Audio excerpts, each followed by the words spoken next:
in this book, and as well in the Mortal Instruments books, you always include little snippets of poetry. In The Clockwork Angel, it's Victorian era poetry.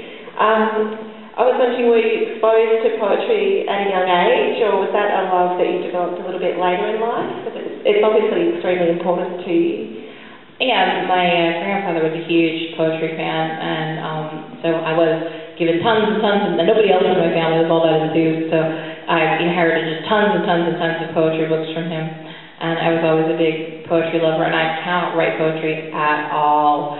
I mean, really at all. I think you're always sort of fascinated with the things that you cannot do. Like, in college, you know, there was a writing course I wanted to take. You had to submit samples of your work, and it was one of those things, and then they would take certain people, and so I got into the course, and the professor was very serious. He was like, just, you know, you're very talented, but I noticed you didn't include any poetry. And I was like, my poetry is really bad. And he was like, no, you know, I'm sure it's fine. You should bring in some of your poetry. There was a poetry and prose writing class, and I was like, if I could just write prose and not poetry, I think things would work out better for everybody. And he was like, no, I really would like to see some of your poetry. And I was like, fine. So I brought some in, and he was like, you are correct. Poetry is very bad, and you should only write prose. And I was like, I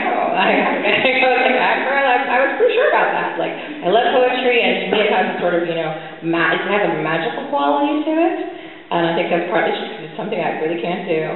But I also have I have a particular love for poetry of that era, so pretty much everything, I think there's a note at the end of the book, pretty much all the poetry is poetry that Tessa would be familiar with or know about, so it's all sort of that era's poetry, and I had a lot of fun kind of like digging around, finding, you know, specific Victorian poems that I really loved. I had to really love them, they had to be Victorian era, and they had to fit the chapter, so it was kind of like a little bit of work, but like really fun work.